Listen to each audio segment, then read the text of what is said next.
In the last video, we looked at qualitatively describing concentration as either concentrated or dilute, but it was the number of solute particles per unit solvent. So if we look at, in this video, we're actually going to discuss how to calculate concentration, so give it a quantitative value. And this value is called molarity. It's the unit for concentration. And it is calculated by dividing the moles of solute by the liters of solution that you have. And we abbreviate this with the capital letter M. So this 6M would be 6 molar, or 6 moles of solute in 1 liter of solution. Now this is the most common unit for concentration, but there are some others and I will look at them and show them to you at the end of this video. So let's do just a couple basic examples of concentration calculations. So it says, what is the concentration of a solution if 500 milliliters contains 1.5 moles? So notice here it's in milliliters, so we have to convert that to liters by dividing by 1,000. So my equation would be that 1.5 moles divided by 0.5 liters would be equal to 3 molar. So that would be a 3 molar solution of glucose. Now let's do another example. So let's say you had a solution that was 250 milliliters and it had 0.7 moles of sodium chloride. What would the molarity be? Again, we'd have to go from milliliters to liters, but then we would just plug it into our equation, and we would have 0.7 divided by 0.25, and that would give me 2.8 molar. So those are some very basic calculations, but let's kind of look at something a little bit more advanced. So how would we make a liter of a 1 molar solution of sodium hydroxide? Well, if it's 1 molar, that means there is 1 mole of sodium hydroxide in 1 liter of the solution, and that's what makes it 1 molar. So if we were talking about how we would make it, remember that in the lab we have scales that actually measure the mass of substances, but we know how to relate mass of substances to moles of substance. So if we looked on the periodic table and we took sodium, oxygen, and hydrogen, we add them all together, 1 mole of sodium hydroxide weighs 40 grams. So if we took 40 grams and dissolved it in a liter of solution, then we would have a 1 molar solution. Now, what if we were to, if we wanted to make a 6 molar solution? So I'm just going to pull up the Elmo here so we can take a look at performing that type of calculation. So I'm going to move it so we can actually see the question here too. So what if we wanted to make a 6 molar solution? So a 6 molar solution would be 6 moles in 1 liter to give us 6 molar. Well, we just figured out that 1 mole is, for sodium hydroxide, is equal to 40 grams. So if I wanted to have 6 moles, I would have to multiply by 6, and I would get, well, if I have 240 grams dissolved in 1 liter, that would give me a 6 molar solution. Now the next one says, what if you wanted to make a 250 milliliters of a 6 molar solution?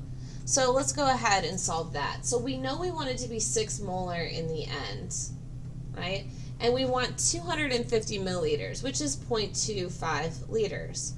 Well, if we just solve for how many moles we need, then we can relate moles to grams.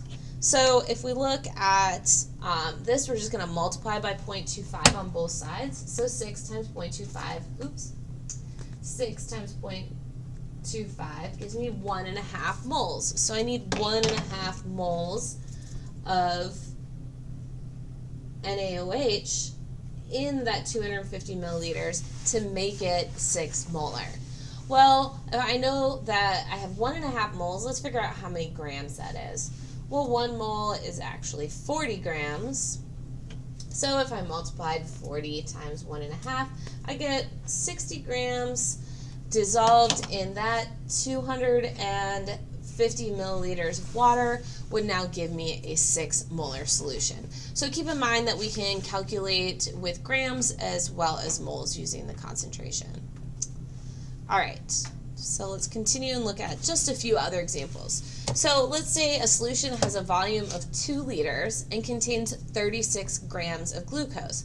What is the molarity? So this is a little bit different than the one we just looked at. We were actually solving for moles and then we figured out grams, but in this problem we're given grams and we want to know the concentration.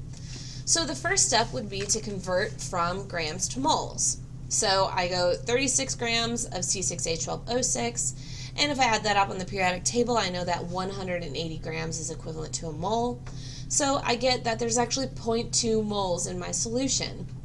And remember that molarity is moles divided by liters, and I'm given liters in the problem, so I just take 0.2 moles and divide it by 2 liters, and I get that that's a 0.1 molar solution. All right, let's try one more.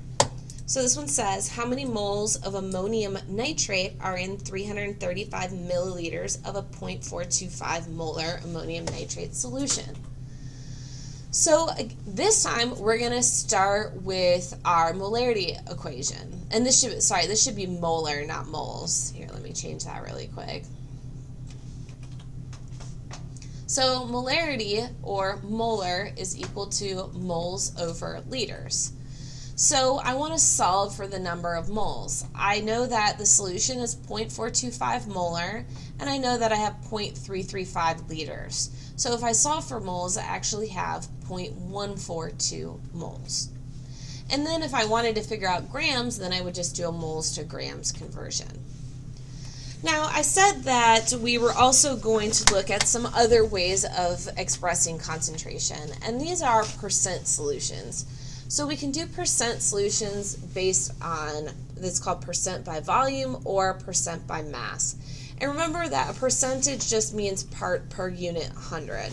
So if we were doing a volume solution, we would just take volumes of solute over volumes of total solution and multiply by 100. So this is if we were given the volume of liquid that was dissolved in a solution rather than being in grams or moles. So those could be percent solutions.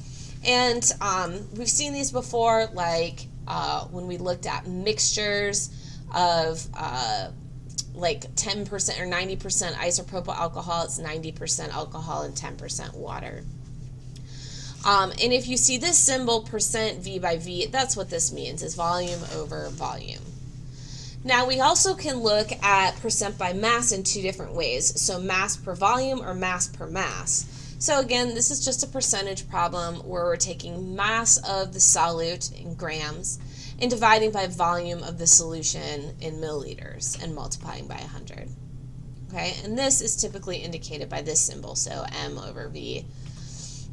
Now if we wanted to just do a quick example, so it says you have 4.8 grams of sodium chloride. They're dissolved in an 82 milliliter solution. What is the percent of the solution? Well, then we would just take our mass divided by our volume and multiply by 100, and that would be a 5.85% sodium chloride solution. All right, and then lastly, we could do mass by mass percentage. So again, we would just have mass of solute and mass of solution instead of volume of solution given and multiply by 100, and this would be percent mass per mass. So again, these are less used, but we should be able to recognize them and perform very simple percent solution calculations.